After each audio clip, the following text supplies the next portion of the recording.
Bro, why you here?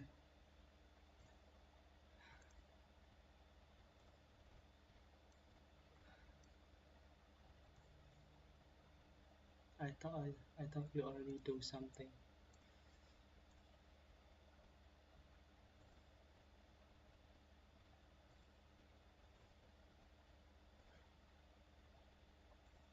Okay.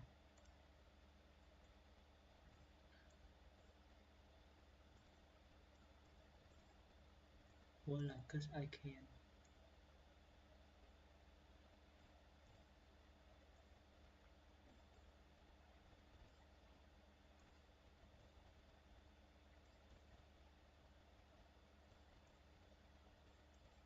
Okay, fuck it. I, yeah, I didn't expect anybody gonna see. Even you, I thought you're doing something. Ooh, yeah, yeah. Ooh, yeah, yeah.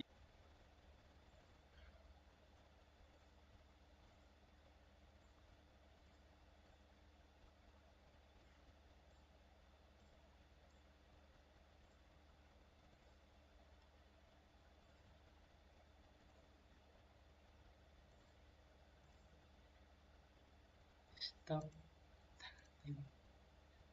bruh.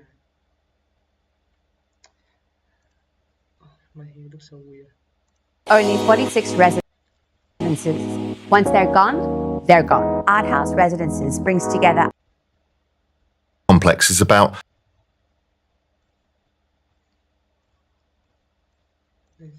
kind of how unhappy and how miserable you are and should be. It doesn't make it an easy place. We're talking about emotional and psychological.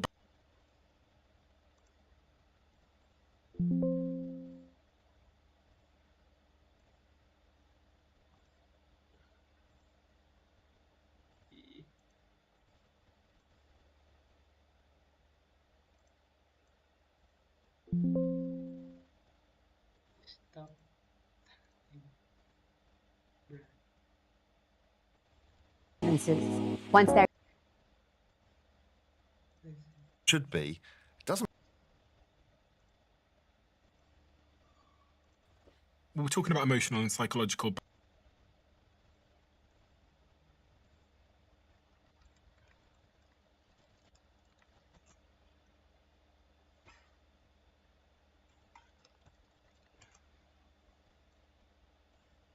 Stop 30 minutes. Go do your shit.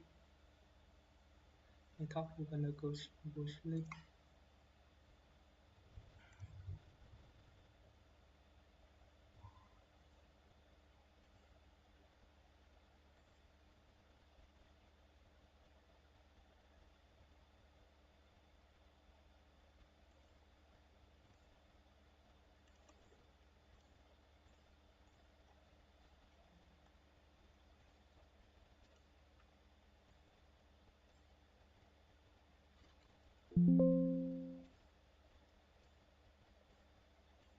What you mean it's not you? I thought you doing something. Anyway, yeah, as you hear, I mean, okay, as you hear, I am doing an announcement for my new. barriers. Oh my god, it's so big. Yeah, I'm doing an announcement about my new channel account. Yeah, in 12 p.m. at night for some reason I don't know. Um, yeah, maybe because I feel like it, and I'm so shy to announce to anybody else. So I'm doing it now.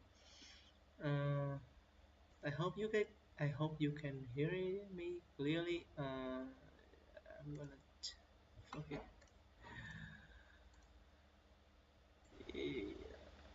Yike. Okay. Ooh. Yeah.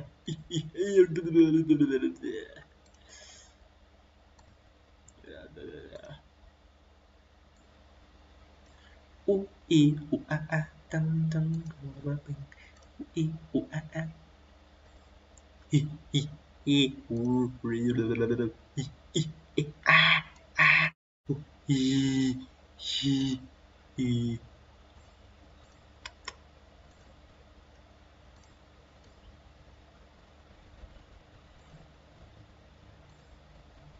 Shut up. I'm trying to do something.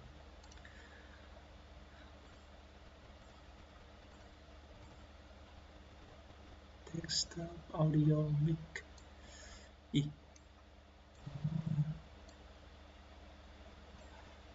Cho nó lên 5 decibel đi. I.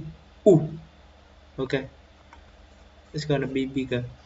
Anyway, so I'm doing this video. I mean, I'm gonna continue doing the video. So basically, I'm having a new channel here. Why the hell? Okay, so in that channel, I'm gonna do the most of the thing is gonna be English. Yeah, gonna be English. It's about me learning new English, new word or something like that. And I need to satisfy some like 15 subscriber and video couple thousand people watching before I can live stream on it. So I have to live stream on my old account, which is this one. And okay, yeah, that's it. uh, I'm gonna I'm gonna do a lot of stuff like learning new word, some stuff like that. Oh my god, my hand looks so weird. But yeah, learning new word and how to use new word. I learning myself and I have people learning too. So I don't know what to do right now. So yeah, just right back to the video I'm watching. It's a long video. It's 2 hour video about um, how to invest money. It have a lot of hard work. Maybe meanwhile hearing it, watching it, I'm gonna pause the video and then talking about it because I feel like it. Yeah, or like some new word that I don't know and maybe you don't know. I'm gonna go up and search it, or yeah, if any word you don't know, just say it. I'm gonna go and search it. Yeah, that's all. I cannot show you the video, so you're gonna have to see the monkey dancing because I don't want this video to got take down for some reason. Yeah, for any reason I don't want it to got take down by YouTube. Even I'm not even when I'm not even done watching the video yet. It's a very thing. So yeah, pretty much you're gonna see the monkey now, and I'm just gonna watch the video. Okay, I already watched like one part of it. It have 10 part. I already have watched one part already, so I cannot talk so loud because people sleeping. Okay, okay, fuck it. Okay. Even the whole media complex is about kind of how unhappy and how miserable you are and should be. It doesn't make it an easy place. We're talking about emotional and psychological barriers here. How do we get over people not just being scared of what other people will think, but so many people are scared of their own money? When you look at the stats around avoidance, 82% of Americans admit they avoid thinking about their own finances. To pinpoint exactly what it is, No, it's not gonna be until 2 a.m. I'm just gonna do it till like 25 more minutes. Yeah, and we're gonna finish the rest video in another day. I'm gonna try to make a series out of it, cause I need somebody to watch it and somebody to go into my another YouTube account, some shit like that. Yeah, yeah. Learning English, so happy. Fuck English, I hate English anyway. You have to do it anyway. So, yeah. but you need to position yourself in that future self and say, what does it feel like? Do I feel secure? Do I feel this? Do I feel that? So it's an emotional thing and not a material thing. Is that central to a lot of this? You talked about emotional elements. Is being okay with what other people think of you? Yeah, that's the other thing is social pressure, right? So you may have the vision of yourself and you just say, I want the 3-bed house, with a little strip of lawn and your barbecue, and that's great. And around you, people are like, you should try harder. Yeah. So they're questioning your own sense of happiness. And society does that at scale. And then even the whole media complex is about kind of how unhappy and how miserable you are and should be. It doesn't make it an easy place. We're talking about emotional and psychological barriers here. How do we get over people not just being scared of what other people will think, but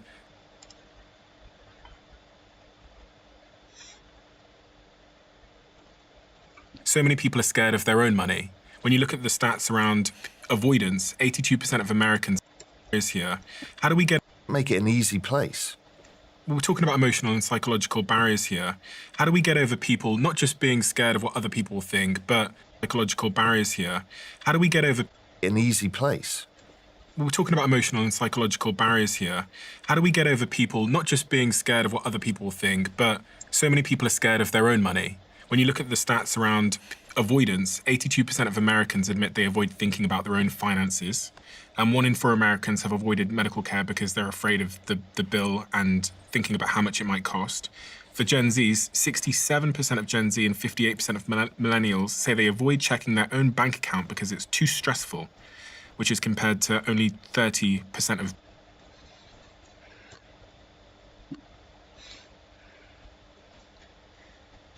The ostrich effect refers to a psychological phenomenon where people avoiding facing difficult or uncomfortable. Oh, the ostrich effect. Oh, especially when it comes to situations that can cause stress or anxiety.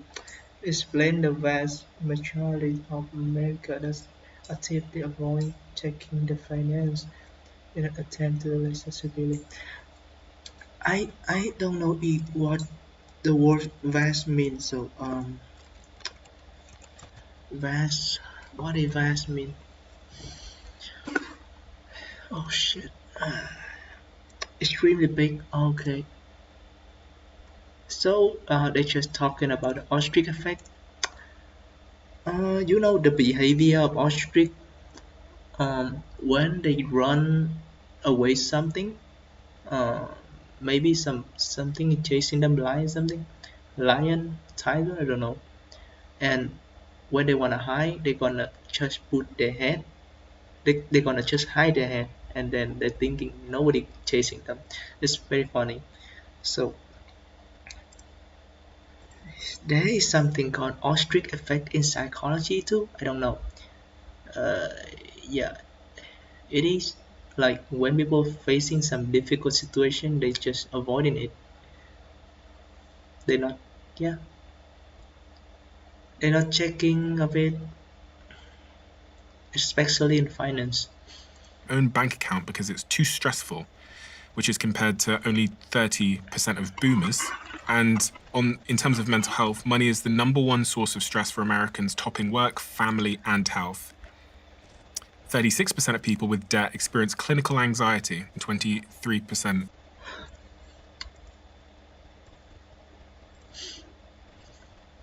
depression. So people avoid their own money. A lot of people avoid it because the financial world's full of jargon. Yep. You need to go to What? it because the financial world's full of jargon. Yep. You need to go to a Oh my god.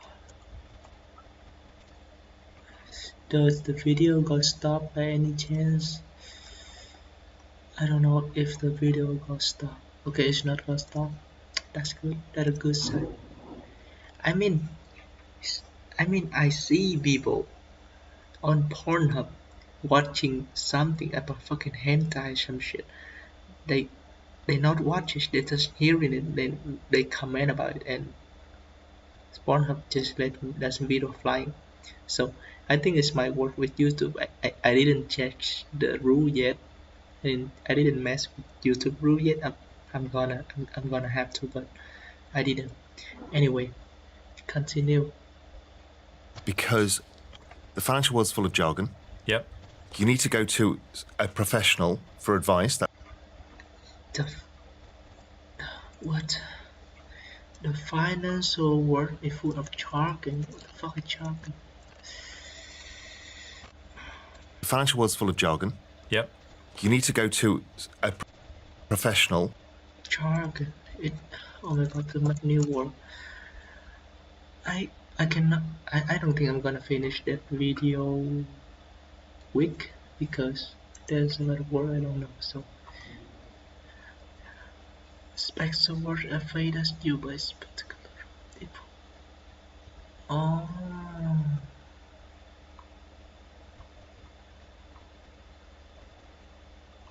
Oh. Oh, okay. Okay. Oh. Okay. Jargon. Device. The financial world's full of jargon. The financial world full of jargon. Oh, I do understand what it means. I mean, yeah, it's just like psychology. It's not just psychology. I mean, it's in any subject, math, literature, geography, anything. They all have full of jargon shit. Yeah, so not just financial. I mean, fuck it. Yep. You need to go to a professional for advice. That's what people think. It's intimidating. You don't feel like you've got enough money. You're going to let them down, yourself down, your family down. So there's this whole kind of thing around it. In meditating, in meditating here,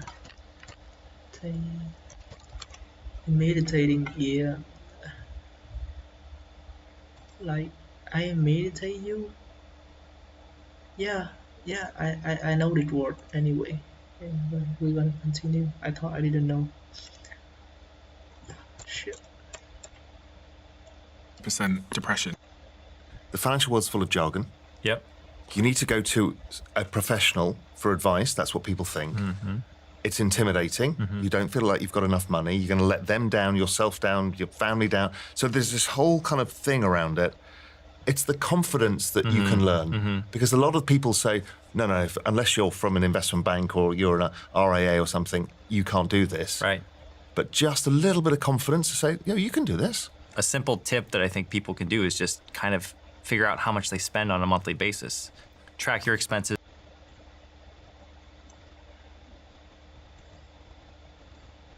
for 30 days, 60 days, or 90 days, and you're going to learn so much more about just your personal habits of what you do.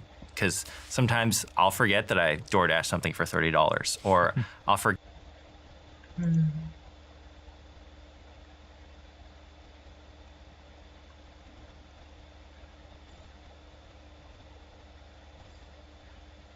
forget that $15 or $20 Uber charge, and I'll just kind of file it away because I'm swiping my credit card. I'm not aware of it. It's like if you're going to the gym and you're not aware of your weight, how are you gonna? Where's your starting point? So I like to give people a starting point because then they can kind of have that small step to kind of start.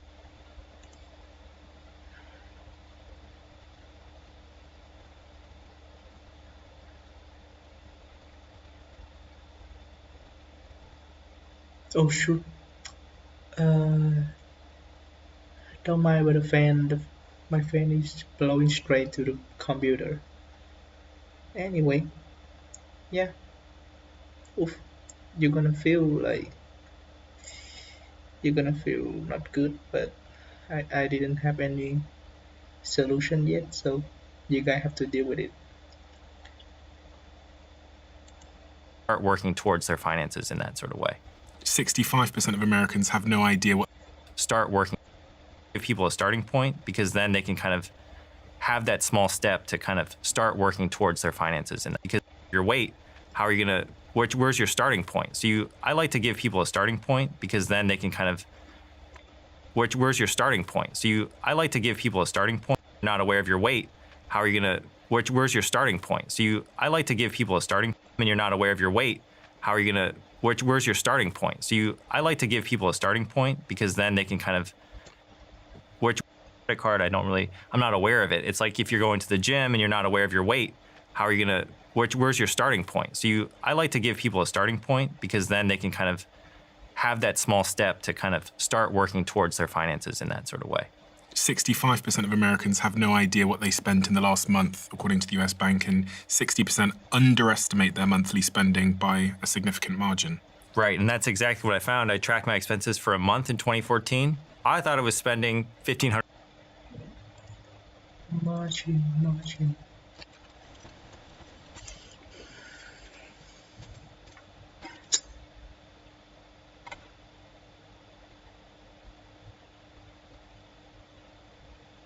Oh. Mm.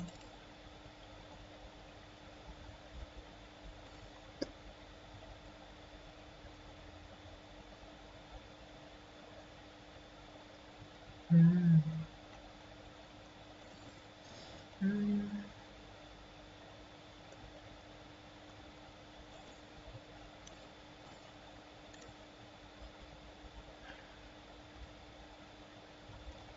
The profits make on order of service.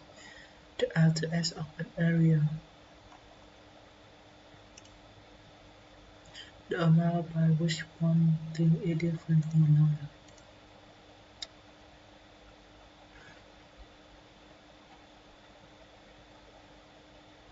Oh, it's okay. Let's just think each margin is a bonus money in the money that you have after you sell your thing. That's margin. Yeah, that the margin. The amount by which one thing is different from another. Okay, that's different too. Splitting by narrowest. What the hell it is?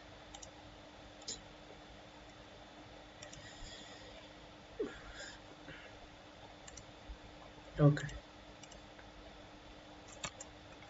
60% underestimate their monthly spending by a significant margin. Right, and that's exactly what I found. I tracked my expenses for a month in 2014. I thought I was spending $1,500 a month. Guess what? I was spending $2,800, and I wasn't making that much. And I was like, how am I off by an order of magnitude of, I don't know, 60, 70%? And I find that even like by an order of magnitude of, I don't know, 60. Magnitudes. Magnitudes. Oh, what the fuck is it? The last important of something. Oh, magnificent. Magnitudes. Oh, oh.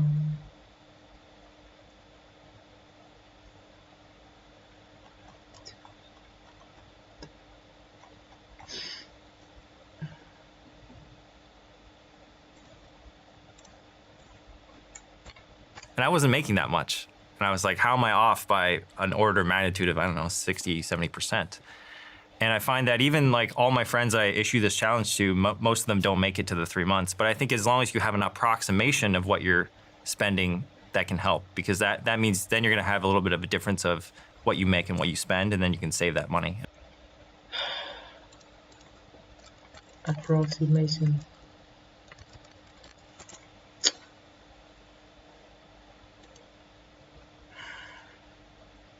Okay. Because that means then you're going to have a little bit of a difference of friends I issue this challenge to, most of them don't make it to the 3 months. But I think as long as you have an approximation of order of magnitude of, I don't know, 60, 70%. And I find that even like all my friends I issue this challenge to, most of them don't make it to the 3 months. But I think as long as you have an approximation of what you're spending, that can help, because that means then you're going to have a little bit of a difference of what you make and what you spend, and then you can save that money. And I think that's one of the bad money habits of Americans, is they don't save, right? So it's a really good point, which is a practical step to just heighten one's awareness, because you need to have sort of informational awareness of where you're at to even understand what you need to do to get to where you want to go. So yeah, I think you need to start with the mindset. You have to build the basics. You got to get rid of the credit card debt. You got to save a little bit of money. Like, you got to have some breathing room, because investing is all about taking the extra money that you have, throwing it somewhere to grow that money. And this is where there's a 3-step framework that I'll talk about, because there's a lot of ways to invest. At the very simplest is I can be completely hands-off. I can work with a financial advisor. I can give them my money and they can do everything for me. If you don't have a lot of money, you're not going to get a very good advisor. But there's a con and a cost to a financial advisor, which is the amount of money you have to pay, because they're going to charge a fee. So if I invest my money, $1,000 a month with a financial advisor, I get a good financial advisor who beats the market. They get 11% a year, but I have to pay 1.5% a year. After 30 years, I'm going to have $1.8 million after paying $600,000 to my advisor. Stage number 2 is I can be a completely passive investor. It's a little bit more involved than an advisor, but I can just put my money into the involved than an advisor. But 2 is I can be a completely passive investor. It's a little bit more involved than an advisor, but I can just put my money into the stock market, something like the S&P 500, which is a group of the 500 largest companies in the stock market. It's kind of like investing your money into the United States economy. This has historically averaged 10% a year, which means if I invest $1,000 a month for 30 years, I will have about $1.9 million. A little bit more work than completely hands-off, but still pretty passive. Then we have the people that want to be more involved. What we call is a active investor. And an active investor is somebody who now wants to invest their money themselves. And I don't mean trading, I mean actually investing their money. And now I'm going to be doing the research to find which investments I want to own. Maybe it's real estate that I want to own. Maybe I want to invest in individual companies. So it's more risk for more potential return. A small edge can give you outsized return. Because if now I don't get a 10% return, I can get a 13% return, which, we're not talking about 200 or 50% returns. A 13% annual return means that my $1,000 a month over 30 years is now going to grow to $3.5 million. So about $1.6 million more than before, just with a slight edge. And you got to figure out how involved you want to be. On this point of being an active investor and picking stocks yourself versus being a passive one, the data shows that passive investors who invest in the S&P 500, picking stocks yourself versus being a passive one, the data shows that passive investors who invest in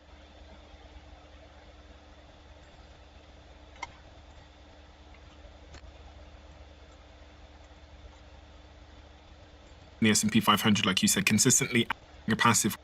Involved you want to be. On this point of being an active investor and picking stocks yourself versus being a passive one, the data shows that passive investors who invest in the S&P 500, like you said, consistently outperform most stock pickers. Over a 20-year period, more than 90% of actively managed investors, so talking about funds there, underperform.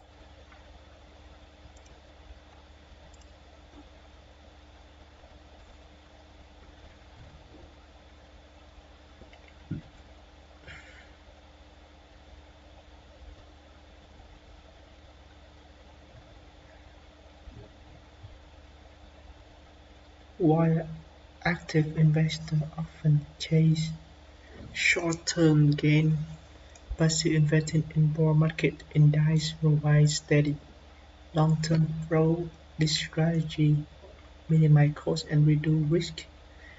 Why data so disturbs the majority of what of individual stock rise big stock picking approach. What the pit the much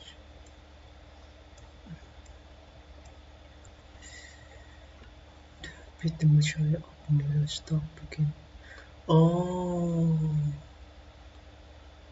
okay.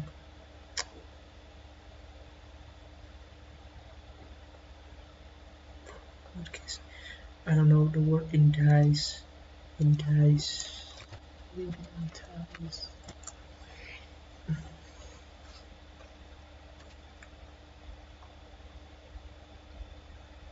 Index.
Form percent of active P500, like you said, consistently outperform most stock pickers. Over a 20-year period, more than 90% of actively managed investors, so talking about funds there, underperformed the S&P 500 after fees. So should people be actively investing, or should they just put the money in an S&P 500 and be patient? I say most people should not be active investors. In fact, I say 98% of America should not be active investors. Just be a passive investor, because if you don't want to put in the work, if you're not willing to put in the time and the effort to research, you're probably going to lose. And many people do. So why do people want to be active investors if the probability is stacked against them? Well, if you get a little bit better return.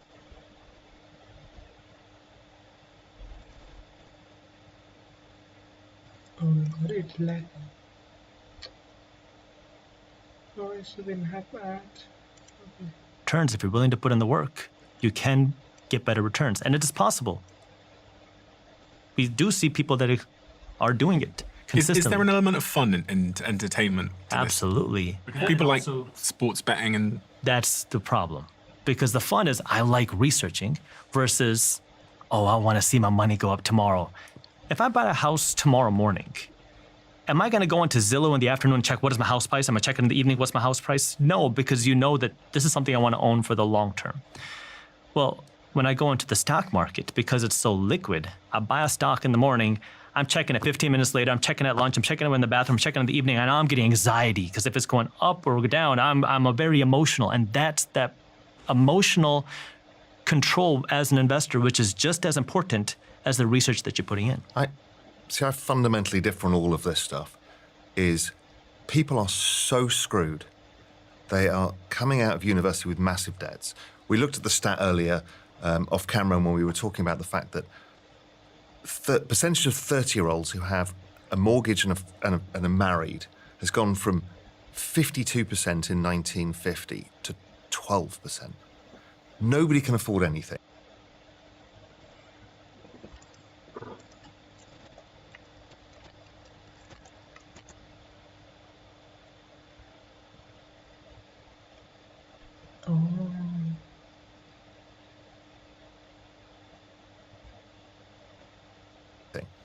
So if you look to and are married has gone from 52% in 1950 to 12%.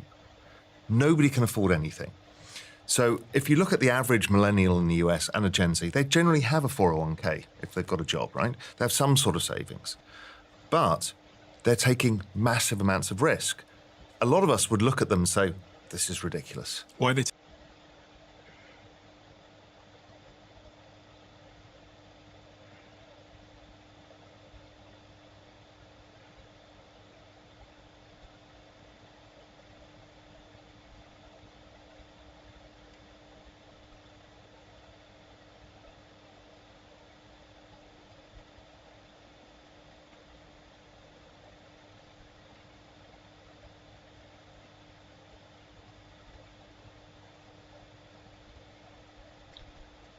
We're gonna finish 3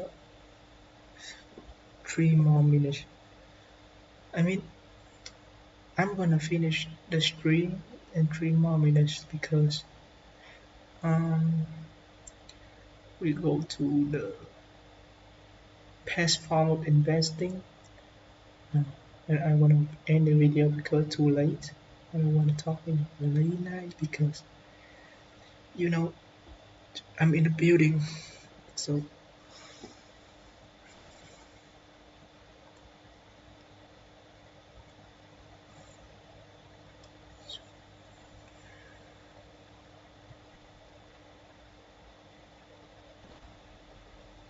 taking risk for anyone that doesn't Because there is no way of closing the gap between getting the deposit on the house, getting into a house, realizing that future vision of themselves, however reasonable that is. Why? It's so far away because the cost of assets has gone up so much versus their incomes don't go up. You mean the cost of buying like a house, for example? Yes, or even however much percentage share of the stock market the average salary does, stuff like that, that you're getting less for your money. So your future self is automatically going to be poorer because of it, because you could buy less.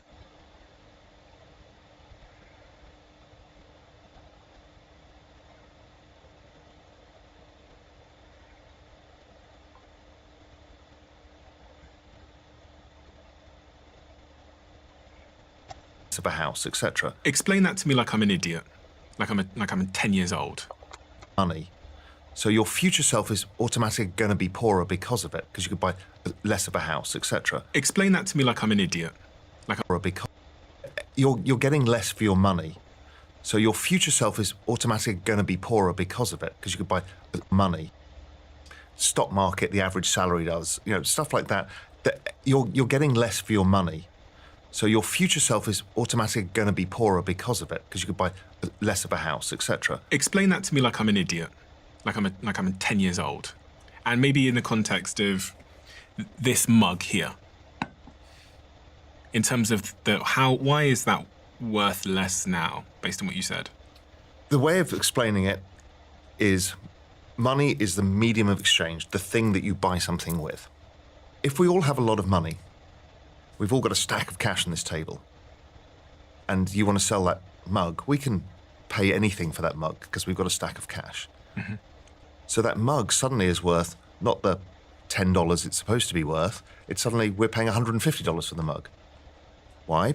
Because that money has no value to us because we've got excess money.